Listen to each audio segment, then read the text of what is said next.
When the Radio Turns Off by Sincerely Sunny. Chapter 2. There's a constant beeping in his left ear, and he can already feel a migraine coming on. Shifting slightly, he winces at the pain in his legs, remembering vividly the way his mother used her quirk against him. Her quirk allowed her to pull small objects towards her, and while he himself was small, the bones in his legs were smaller and easier for her to move. It hits him then that this wasn't all that happened. He had sat in a pile of his own blood, urine, and vomit for 3 days after that, before President Mike said he would help. Help? Help? Did they really help him? No one had helped Yuzuku before. He let his eyes flutter open, blinking harshly at the white fluorescent lights above him. This obviously wasn't the closet he was so used to. He sits up much quicker than intended. With a small shout of pain, he throws his hands over his mouth to keep him from saying anything else. He knew better. I don't recommend moving. You're still healing. The gruff voice of Eraserhead speaks from the chair in the corner of the room. Izuku panics at the realization that he had made a sound in front of the man. He wasn't allowed to talk to grown-ups. He needed to try harder. Keeping both his hands clamped over his mouth, he turns his face into his shoulder and squeezes his eyes shut, preparing himself for the inevitable strike that comes with disobeying the rules. Instead of a hit, though, the voice becomes softer and much more gentle. I didn't mean to scare you, Green Bean. You're not in trouble. You're okay. Izuku looks up towards the man, urging himself to speak before he loses the courage. You helped me? He asks, and clamps his mouth shut once more. Asking questions to President Mike over the phone was one thing. Asking the questions in person was so much worse. He wanted to close his mouth and never open it again. Just as Eraserhead opens his mouth to speak, President Mike walks through the door. His hearing aids are out, but he looks right at Izuku, smiling and sliding closer to the bed to interact with him. But as he comes closer, the child throws himself forward and wraps his arms around the voice hero. You helped. You really helped. Izuku cries into his chest. No one ever helped before. Thank you. Mike can feel the vibrations of the kid's words against his body, but he isn't wearing his hearing aids. He glances at Eraserhead, who already knew what to do and is signing everything the kid says. As if the words of the 11-year-old boy didn't break the hearts of the two pro heroes, then nothing would. Mike slips the hearing aids out of his pockets, settling them on his ear before registering the headache that he had and remembering why he took them out in the first place. But that doesn't matter now. The Green Bean had been out for 3 days, and all the while the comments coming into the text line were dying to know how their boy was. Hey there, kiddo. Why don't you just lay back down and we can talk, you dig? The kid listens to the instructions given by the pro, leaning back and controlling his breathing to stop himself from panicking again. Alright, Mike smiles. You obviously know who we are, but let's do this anyways. Eraserhead stands and moves to stand next to the voice hero and President Mike, or Hisashi Yamada. His smile grows brighter. I'm Masaru Shota, better known as Eraserhead. Shota says plainly. He's kidding. Hisashi laughs.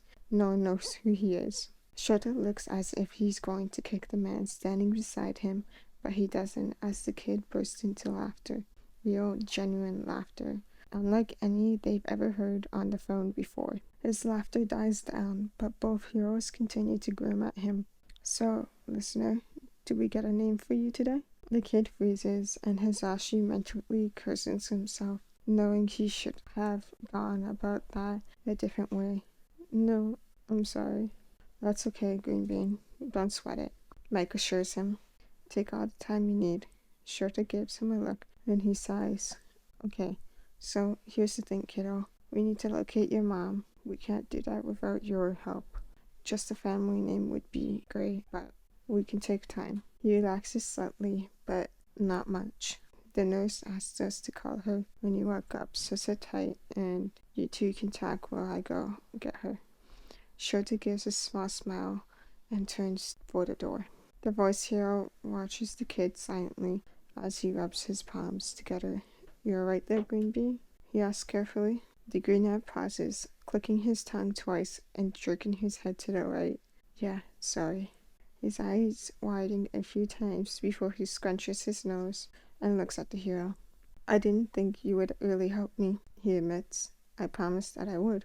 Hisashi frowns. "People don't keep promises to me," he mutters, scrunching his nose up again and lifting his chin up. "They never do." The hero continues to frown. "Well, Green Bean, that won't happen anymore. Not if you're with us." 3 tongue clicks and a head jerk. "Sorry, He pauses, clicking his tongue loudly a few times. "I'm not doing that on purpose, I swear," he says, with a hint of attitude in his voice, which he quickly shuts and apologizes for.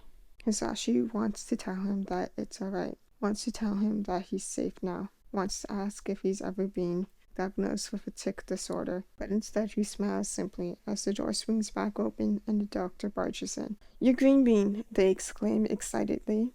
"I have heard you on the radio." Shota holds a scowl across his face while Hisashi moves to stand. "Hey, let's give the listener some space, you dig?" The doctor apologizes several times before stepping back, finally leaving the kid room to breathe, who has frozen again now that a new person has entered the room. He looks like he's trying really hard to stay still, opening and closing his fist by his side instead of moving his head back and forth. It worries Hisashi how good he seems to be at hiding his tics. The child seems to zone out through the entire conversation with the doctor. He doesn't ask a question or even nod his head when something was directed at him. Eventually, the doctor gives up on trying to talk to the Green Bean and just told the 2 heroes what needed to be done for him. The kid didn't have enough energy for any healing quirks, so he would have to either heal completely on his own or at least wait until he was healthy enough for a quirk. He would need crutches to get around, and his recovery time should be between 4 to 6 weeks. He needed a diet plan to help him gain weight and height. After what felt like an entirety for Zugu, the doctor left, and the 2 heroes passed a few words in sign language. As much as he wanted to know sign, he had never learned. Maybe he could learn sometime soon. Shota sits down. Hisashi follows, taking the seat next to him. It only takes a few seconds for the settled silence to be broken. The small child clicking his tongue a few times before wet tears reflow down his cheeks. "Hey, whoa!" Hisashi jumps up from his chair, rushing to console the child. "What's wrong, little listener?" "I don't..." He clicks his tongue. "You're supposed to..." A jerk of the head. "Why are..." He gives a small whistle before throwing his hands in the air and grunting in frustration. He takes his uninjured leg and pulls it to his chest, begins to cry harder. Finally, after a long few minutes, the sobs and hiccups die down, and the green net uncurls from his ball. His lips draw into a thin line, and his eyes point down, no emotions visible on his face. "Green Bean, you okay, bud?" Hisashi kneels beside the bed, giving the kid some room. "Why are you doing this?" he asks with minimal tics. "Doing what?" The kid huffs out an angry breath. "Helping me." "Why are you helping me? You don't even know me." He whispers the last part. By this point, Shota is on the ground beside his husband, trying to figure out what's bothering the child. "Green Bean, we do know you," Shota tells him. "We've known you for years." "Yeah, listener, we know how smart you are and how much fun you are to talk to. We know you're very punctual and you know when to ask for help." The loud hero smiles and reaches out his hand, offering the comfort of touch. "We know so much about you." Slowly, the small hand of the kid reaches out and laces his fingers in between those of the heroes. "What now?" Zuki's voice was so small that Hisashi's hearing aids almost didn't pick up on it. "What now?" Shota starts. "We talk." Hisashi continues. "Yeah, listener, so we were wondering if you wanted to come home with us." They had talked about it before, the thought of meeting Green Bean in person. Not really adopting him, but at least meeting him. "What?" The child shifts slightly in bed. "Have you ever heard of fostering?" Shota asks with a soft voice, because despite how smart the kid was, he was only 11. "I know what fostering is," he starts, his voice rinsing.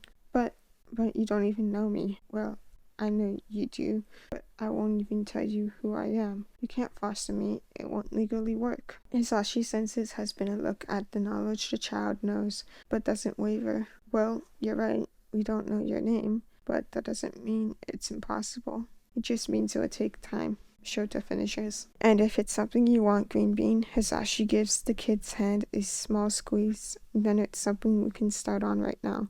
Izukuri normally wouldn't have agreed so quickly. Normally he would have curled in on himself more and cried harder. But he had known these heroes for almost 3 years, not in person, but enough that he trusted them. Please, he whispers, can I stay with you? Absolutely, Green Bean. Hisashi smiles and ruffles the kid's hair. Without another thought, Izuku leans forward, ignoring the searing pain in his leg, and hugs the two heroes. Maybe this could be home. So that was the end of part 1. So next one is part 2, and that will be called Lavender Walls and Bed Sheets. That should be coming out soon as well. I don't know how soon, because I want to record the other series that I have as well, and like throw up a few one-shots here and there as well. So there might be 2 videos coming out tonight, because I have another one. I don't know, it was the blood one. It was the 4 chapters one. Let me see if I can find it. Anyways, so it is called Family Regardless of Blood or Time. So part 2 of that should be coming up. I have that basically finished editing. That should be going up soon. Yeah. I'll see you guys soon. Thank you for all the love. I appreciate that, by the way. I should be back now for good, hopefully. Unless something comes up again. I don't know. I'll let you guys know if something comes up, though. Alright, see you.